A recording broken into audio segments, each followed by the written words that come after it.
Hello दोस्तों, कैसे आप सब। मैं आशा करता हूँ बहुत अच्छे होंगे और आपकी तैयारी बहुत अच्छे से चल रही होगी। आपकी तैयारी में जान डालने के लिए मैं लेकर आया हूँ PYQ। किसके लिए? SSC GD के लिए टॉप 5 क्वेश्चन। आज या 6 क्वेश्चन है आपकी। ये टॉप क्वेश्चन है, नॉर्मल क्वेश्चन नहीं है। अक्सर बच्चों से नहीं बनते एग्जाम में। ऐसे तो नॉर्मली बन जाएंगे लेकिन एग्जाम में नहीं बनते। तो ये क्वेश्चन, इन क्वेश्चनों के बेस्ट सॉल्यूशन देखेंगे। कम टाइम में इन क्वेश्चनों को कैसे टैकल किया जाता है वो देखेंगे। चलते हैं बिना टाइम वेस्ट किए हुए पहले सवाल पे। पहला सवाल है ये। 400 नाशपाती 1230 रुपया पर सैकड़ों की दर से खरीदी गई और 980 रुपये के लाभ पर बेची गई। प्रति दर्जन नाशपाती का विक्रय मूल्य ज्ञात कीजिए। बताना है प्रति दर्जन नाशपाती का विक्रय मूल्य। देखिएगा, यहाँ दिया है 1230 रुपया पर सैकड़ा, यानी 100 नाशपाती। 100 नाशपाती का मूल्य कितना है? 1230 रुपया। तो यहाँ से हम बता सकते हैं। अब देखिए, 100 नाशपाती का 1230 रुपया, तो कहेंगे 400 नाशपाती का कितना होगा मूल्य। ये क्या है? सीपी है। ये क्या है? ये सीपी है। खरीदा गया, खरीदने का मतलब सीपी है। तो 400 नाशपाती का मूल्य, क्रय मूल्य क्या होगा? आप कहोगे ये हो जाएगा 4 से गुणा, 4 जीरो 4 तिया 12, 4 दूनी 8 9, 4 9 4, यानी 4930 रुपया हो गया। ये 400 नाशपाती का मूल्य। चलिए ठीक है। अब बोला क्या है? और 980 रुपये का लाभ, ये खरीदा था इतने में। 400 नाशपाती खरीदा था इतने रुपए में। फिर बोला 980 रुपया का क्या है? प्रॉफिट है। प्रॉफिट इसका क्या है? 980 रुपया। 980 रुपया क्या हुआ इसका? प्रॉफिट हुआ। इतना प्रॉफिट है। तो देखिएगा, सीपी प्लस प्रॉफिट बराबर क्या होता है? एसपी होता है। तो यहाँ जोड़ने पर एसपी आएगा 0, 8 दो 0 9 9 18 19 और 4 1 5। 6100 रुपया क्या आया? एसपी आया। पूछा क्या है? प्रति दर्जन नाशपाती का विक्रय मूल्य। ये जो 6100 रुपया है, ये कितने हैं? 400 नाशपाती का एसपी है। तो हम बता सकते हैं यहाँ से कितना, एक नाशपाती का एसपी कितना होगा? अब 6100/400। पूछा क्या है? प्रति दर्जन, यानी 12 का पूछा है। कितना? 12 का पूछा है। तो 12 का पूछ बताना है, यानी एक दर्जन में कितने नाशपाती होंगे? 12। तो कितना हो जाएगा ये?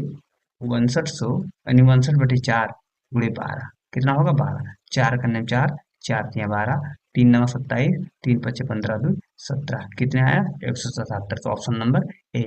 समझ में आया कि नहीं आया? चलिए अगला सवाल देखते हैं।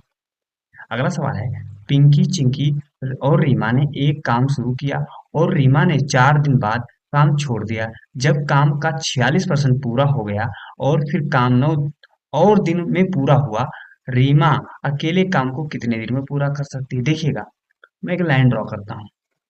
यहाँ पर ये 100% काम है। 46% काम कौन कौन किए? चिंकी, पिंकी, चिंकी और रीमा। पिंकी, चिंकी और रीमा ने किया। बात समझ में आई? इतना। चलिए, 4 दिन में की। कितने दिन में किए? 4 डेज में किए। चलिए ठीक है। फिर बोला है, अच्छा ये 46% काम था, तो 100% टोटल काम रहा होगा। तो कितना बचा काम? आप कहोगे काम बचा 54%। कितना परसेंट? 54%। ये जो 54% काम है, देखिएगा रीमा ने 4 दिन बाद काम छोड़ दिया। अगर रीमा ने छोड़ा है तो बच्चे कौन कौन करेंगे?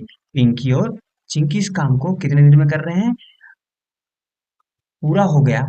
46% पूरा हो गया और फिर काम 9 दिन, 9 और दिन में पूरा हुआ। इसका मतलब ये कम हुआ 9 डेज में किए। कौन? पिंकी और चिंकी ने किया। अच्छा, अब यहाँ बता सकते हैं कि इतना हो गया। अच्छा, यहाँ बता सकते हैं कि पिंकी, देखिए पिंकी और चिंकी का अब यहाँ क्या निकालना होगा? हम निकाल लेंगे एक दिन में, एक दिन का कार्य, यानी एक दिन में जो वर्क डन होता है, जो वर्क किया जाता है, वो क्या होती है? इफिशिएंसी होती। क्या होती है? इफिशिएंसी, यानी क्षमता होती है। क्या होती है? क्षमता होती है। इतनी बात समझ में आई? चलिए, तो अब यहाँ देखिए 4 दिन में काम जो है, पिंकी, चिंकी और रिंकी, यानी पिंकी, चिंकी प्लस रिंकी का जो 4 दिन का काम है, कितना है? 46 है। तो 46% है। तो हम कह सकते हैं एक दिन का काम कितना होगा? आपको होगा 46/4%। ये क्लियर? अच्छा, इसको काट सकते हैं तो कितना आएगा? 23/2 आएगा। ये क्या है? पिंकी, चिंकी, रिंकी का एक दिन का वर्क है। कितना है? एक दिन का, यानी 1 डे वर्क है। कितना है? ये 1 डे वर्क है। इतनी बात समझ आई? सिमिलरली अब यहाँ पर देखेंगे, पिंकी और चिंकी। पिंकी प्लस चिंकी, एक दिन का काम, वन डे वर्क यहाँ क्या हो जाएगा, आपको 54% काम 9 दिन में करते हैं तो एक दिन में काम 54% बटे 9 यानी बराबर 9 छक 54, यानी 54 वर्क करेंगे, कितना करेंगे 6 वर्क, सॉरी कितने काम करेंगे 6 वर्क करेंगे। इतनी बात क्लियर। अच्छा 6% या 23% इतना हो गया। अब ये बताइए क्या है, ये इफिशियंसी है, क्या है ये इफिशियंसी है इनकी। एक दिन का एक दिन में जो कार्य होता है वो क्या होता है, इफिशियंसी होती है। अब बताना क्या है, रीमा अकेले काम कितने दिन में पूरा कर सकती है। तो यहाँ से अगर मैं सब्ट्रैक्ट कर दूं, घटा दूं, तो घटाने पर क्या मिल जाएगा, देखिए पिंकी चिंकी रीमा में हम घटा दें पिंकी और चिंकी को तो हमें बचेगा रीमा, घटाएंगे तो क्या बचेगा रीमा। और जब घटाएंगे तो एक दिन का रीमा का कार्य क्या हो जाएगा, एक दिन का रीमा का कार्य घटाएंगे 23/2 -6 तो कितना हो जाएगा 23/2 -6 बराबर 6×2 12 यानी 11/2 वर्ग हो जाएगा। एक दिन का रीमा का एक दिन का वर्क कितना 11/2 है। तो देखिएगा बताना क्या है, रीमा अकेले काम कितने देर में कर सकती है। रीमा अगर 100% ही काम करेगी, यानी ये 100% काम, यानी 100% काम करने के लिए उसे, देखिए टोटल काम 100% था, अब कितने दिन में करेगी, तो हम कहेंगे टोटल वर्क बटे इफिशियंसी होता है, तो इफिशियंसी इसका कितना 11/2 है, तो ये हो जाएगा आपका 200/9 हो जाएगा, सॉरी 200/11, तो इतना हो जाएगा ये 18 सही 2/11%। इतना आएगा, क्लियर बात समझ में आई कि नहीं आई। तो 18 से 2/11%, ऑप्शन नंबर डी सही है। अगला सवाल देखते हैं। अगला सवाल ये है, किसी काम को करने के लिए ए और बी बारी बारी से काम करते हैं, जिसमें बी पहले दिन काम शुरू करता है, ए अकेले उसी काम को 22 दिन में पूरा कर सकता है। यदि काम 11 सही 1/2 दिनों में पूरा हो जाता है, तो बी अकेले मूल काम का 3/4वां भाग कितने दिन में पूरा कर सकता है। देखिएगा ए और बी दो हैं, बारी बारी से करते हैं, लेकिन बी कौन शुरुआत करता है काम को, बी शुरू करता है, कौन शुरू करता है, बी शुरू किया, उसके बाद में कौन काम करेगा, ए करेगा, फिर कौन करेगा, बी करेगा, फिर करेगा ए करेगा, तो ये सीक्वेंस बनता जा रहा है, ये सीक्वेंस बनता जा रहा है। इतनी बात समझ में आएगी नहीं है, चलिए आगे देखते हैं। इतना समझ में आ गया है। अब देखिएगा बी पहले दिन करता है, बी पहले दिन करता है ए, अच्छा देखिएगा टोटल काम कितने दिन में हुआ, 11 सही 1/2 दिन में हुआ। इतनी बात क्लियर है। आप कहोगे 11 से 1/2 दिन में काम हो गया पूरा, कब हुआ, जब बी पहले दिन किया, ए उसके बाद किया, फिर बी किया, फिर ए किया, ऐसे में। अच्छा ये बताओ बी कर रहा है फिर ए कर रहा है, तो ऐसे में क्या होता है, करते हैं देखिएगा 11 है और 1/2, तो इसको आ, देखिए इसको इसका आधा करिएगा, इसका आधा करेंगे तो कितना जाएगा, आप कहोगे 5.5 जाएगा। फ्रैक्शन में पॉइंट में नहीं लेंगे, हम एग्जैक्ट लेंगे, क्या लेंगे, जो आपका ये है दशमलव के बाद नहीं लेंगे, दशमलव के पहले लेंगे, ठीक है। तो ये कितना हो जाएगा, आप कहोगे 5 और 5, यानी आधा कर देंगे, क्या करेंगे इसका आधा, पॉइंट नहीं, और पॉइंट के पहले का हम लेंगे तो 5 आया ना, तो 5 ये करेगा, 5 ये करेगा।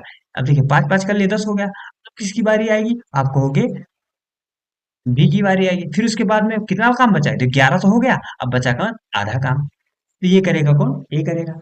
इतनी बात समझ में आई कि नहीं है, चलिए ठीक है। तो देखिएगा अब यहाँ टोटल काम कितना हो गया, ये करेगा 6 दिन में काम और ये करेगा 5.5 दिन में काम। इतनी बात समझ में आई, चलिए ठीक है। बोला क्या है, यहाँ पर देखिए बी पहले दिन काम शुरू करता है, अच्छा ये हो गया, ये अकेले उसी काम को 22 दिन में कर लेता है। देखिएगा ये 6 है और ये 5 10 11/2, ये क्या है, इतने दिन में काम किया। देखिए जबकि ए अकेले उसी काम को 22 दिन में करता है, ए अगर अकेले काम करता तो उस कितने दिन में करता, 22 डे में करता, तो हम बता सकते हैं ए की इफिशियंसी, ए की क्षमता, ए की क्षमता निकालेंगे 1/22, भैया टोटल 22 दिन में करी तो एक दिन में कितना करेगा, 1/22 करेगा। इतनी बात समझ में आई? तो ये क्या आ गई, क्षमता आ गई। अच्छा बता सकते हैं यहाँ पर, अच्छा 11, इतनी क्षमता से 11/2 दिन में कितना काम करेगा, आप कहोगे दोनों को मल्टीप्लाई कर लें, 11/2 1/22, ये क्या आ गया टोटल वर्क का, ये क्या इतना वर्क करेंगे कौन, 5.5 दिन में, कौन करेगा, ये करेगा, तो कितना काट देंगे, 11 बन जाए 11, 11 टू जा 22, तो कितना आ जाएगा इज इक्वल टू 1/4, यानी 1/4 कौन का काम किया, ये इतना वर्क फोन किया, ए कर लिया। अच्छा, 1/4 ए ने किया होगा तो बचा कितना काम, कहोगे एक में माइनस करना है 1/4, तो कितना बचेगा 3/4। इसका मतलब जो 3/4 काम है वो कौन करेगा, बी करेगा। कितने दिन में किया, 6 दिन में किया। पूछा क्या है, बी अकेले मूल काम का 3/4वां भाग कितने दिन में करेगा। तो यही है 3/4 जो भाग है ये कौन कर रहा है, बी कर रहा है। कितने दिन में कर रहा है, 6 दिन में कर रहा है। तो यही इसका आंसर आया। आंसर कितना है, ऑप्शन नंबर आपका सी। चलिए अगला सवाल देखते हैं। सॉरी, ये है, ये अच्छा क्वेश्चन है, देखेंगे कैसे करेंगे इसे। देखो, किसी काम को 8 दिन में पूरा करने के लिए 10 पुरुषों या 15 महिलाओं की आवश्यकता होती है। देखिएगा, 10 man is equal to 15 women काम कर रहे हैं। भाई 8 दिन में इसमें गुणा कर लोगे, इसमें कर लो, कट जाएगा, बात हो जाएगा। तो जब यहाँ करके आए तो आप ऐसे कंपेयर कर लिया करो, एक दिन की इफिशिएंसी पता चल जाएगा। तो आप कहोगे मैन बटे वुमेन बराबर 15/10 इज इक्वल टू 3/2। ये क्या है, मैन और वुमेन की क्या आई, इफिशिएंसी आ गई। ये क्या आ गई आपकी, इफिशिएंसी आई। इतनी बात समझ में आई, चलिए ठीक है। अब बोला है यक्स पुरुष और वाई महिलाओं को 12 दिन में काम पूरा करना है। कितने पुरुष हैं, एक्स पुरुष हैं। पुरुष कितने हैं, x man plus Y women. इस काम को कितने दिन में करते हैं, 12 दिन में। काम कौन सा, यही काम है, ठीक है। अच्छा, 12 दिन में करते हैं। हम यहाँ से बोल सकते हैं कि यहाँ देखिए 8 दिन में 10 पुरुष ही कर, 8 दिन में 10 पुरुष या 15 महिलाएं उसी काम को करती हैं। तो देखिए हम पुरुष को ले लेते हैं, कोई दिक्कत तो है नहीं। 10 पुरुष को क्या माने हैं, मैन। इतनी बात समझ में आई, चलिए ठीक है। अच्छा, एक्स पता नहीं आपका, यम कितना है, आप कहोगे 3। 3x प्लस वाई कितना है, नहीं वाई तो रखना ही रखना, वाई की वैल्यू पता नहीं। डब्ल्यू कितना है, आप कहोगे 2, तो 2y। अच्छा ठीक है, ये गुणे 12, 8 गुणे 10 और गुणे यम का वैल्यू कितना है, आप कहोगे 3। यम क्या है, मैन है।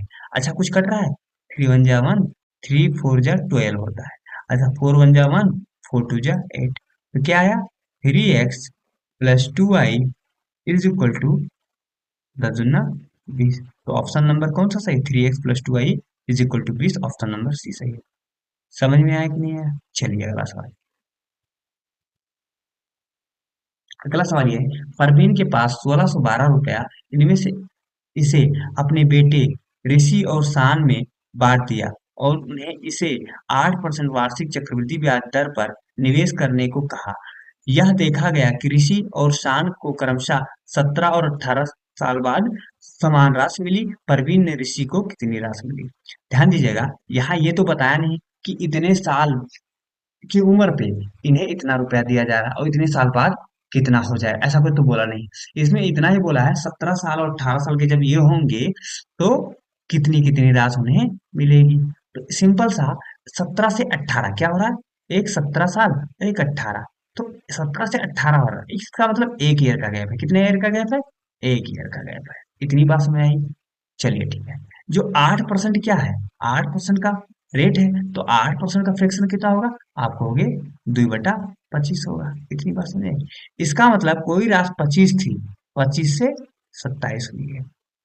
अब यहाँ पर देखो जो बोला है, यह देखा गया कि ऋषि और शान क्रमशः 17 और 18 साल बाद। तो देखिए, मान लो कि ऋषि ऋषि यहाँ था, तो शान कहाँ होगा, यहाँ पर होगा।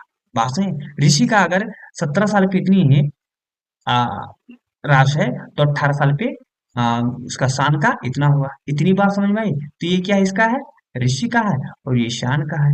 क्या है, इसे इतना रुपया मिला, ऋषि को इतना मिला 17 साल पे, और ये 18 साल पे शान को 27 रुपया मिला। टोटल मिला कितना था, यहाँ पर टोटल 7 5 12 और 2 2 4 1 52 मिला था, टोटल 52। और इस 52 की वैल्यू कितना दिया है, इस 52 की वैल्यू दिया है 1612। ऐसा 13 चौको 52, 13 कन्या 13 और 3 16, 13 दूना 26, 13 चौको 52। तो यहाँ से एक की वैल्यू निकाल सकते हैं, 4 तिये 12, 4 कन्या 4। अब बताना क्या है, परवीन ने ऋषि को कितना, ऋषि को, परवीन ने ऋषि को, इसका मतलब किससे गुणा करना है, 25 से गुणा कर लो। 25 की वैल्यू बता देना है, किसकी वैल्यू बता देना है, 25 की, ऋषि का बताना है। तो 25 की वैल्यू, 25 से कन्या 25, 25 तिया 75 2 77। 775। ऑप्शन नंबर 20 का आंसर है। इतनी बात समझ में आई। चलिए अगला सवाल देखते हैं। अगला सवाल ये है, लंबा है सवाल लेकिन आसान बहुत है, देखिएगा पढ़ते हैं। आशीष के दो पोते केतन और महेश हैं। 15 वर्षीय केतन को आशीष की संपत्ति से कुछ पैसे मिलते हैं और 16 वर्षीय महेश को बाकी पैसे मिलते हैं। लेकिन केतन और महेश को पैसे तभी मिलेंगे जब वे 23 साल के हो जाएंगे। जब तक पैसा बैंक में है और सालाना 4% चक्रवृद्धि ब्याज मिलता है, जब दोनों 23 साल के हो जाते हैं तो उन्हें समान राशि मिलती है। आशीष ने महेश को शुरुआत में कितना पैसा दिया होगा? देखिए, महेश और कौन है?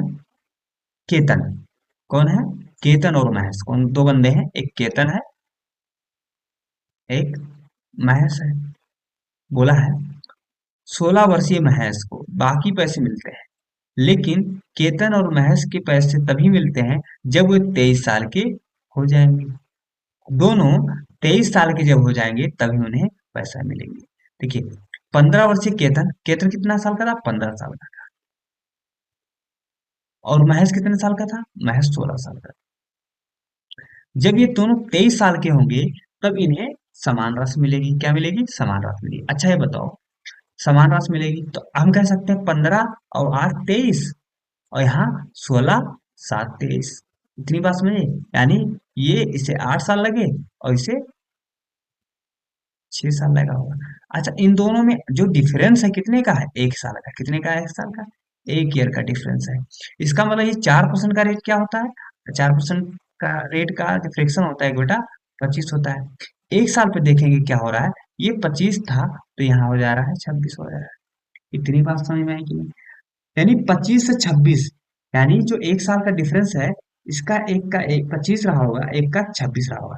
यही यहाँ पर दोनों पर क्या, तो उन्हें समान राशि मिलती होगी। बात समझ में आएगी नहीं आएगी? तो एक को 25 रुपया देंगे मान लो, और एक को 26 देंगे, तो जब ये 23 साल के दोनों होंगे तो इन्हें समान राशि मिलेगी। बात समझ में आई कि नहीं आई? चलिए ठीक है। अब यहाँ समान राशि मिली होगी तो इतना इतना रुपया हम दिए होंगे उसे। टोटल कहेंगे 6 5 11 2 3 4 5 51, टोटल 51 हम दिए हैं। तो 51 की वैल्यू कितनी है रियल में? आशीष के पास कुल कितना धन थे? 25,500 रुपये इतने थे। इतनी बात समझ में आई? इतना रुपया टोटल थे। अच्छा, तो यहाँ से हम बोल सकते हैं एक की वैल्यू कितनी हो जाएगी? आपको हो गए 500 रुपया। तो बताना है आशीष ने महेश को शुरुआत में कितना पैसा दिया। आशीष ने महेश, तो महेश बंदा ये है। महेश, महेश कौन है? ये है, जिसकी वैल्यू 26 थी। 26 रुपया मिला था स्टार्टिंग में। तो जब 26 की वैल्यू निकालेंगे तो एक की वैल्यू 25, तो 26 की वैल्यू 26 गुणे 500, 130, 13,000 रुपये। इतनी बात समझिए, कितने रुपए? 13,000 रुपये। किसे मिले? तो ऑप्शन नंबर बी। किसे मिले? महेश को मिले। तो ये ही रहा इसका आंसर। तो धन्यवाद, थैंक यू इस सेशन को एंटरटेन करने के लिए। और अगर हमारा सेशन लगा अच्छा लगा हो तो इसे लाइक कर दीजिएगा। अगर चैनल पे नए हैं तो प्लीज सब्सक्राइब भी कर दीजिएगा एंड शेयर भी कर दीजिएगा। दोस्तों धन्यवाद, बाय।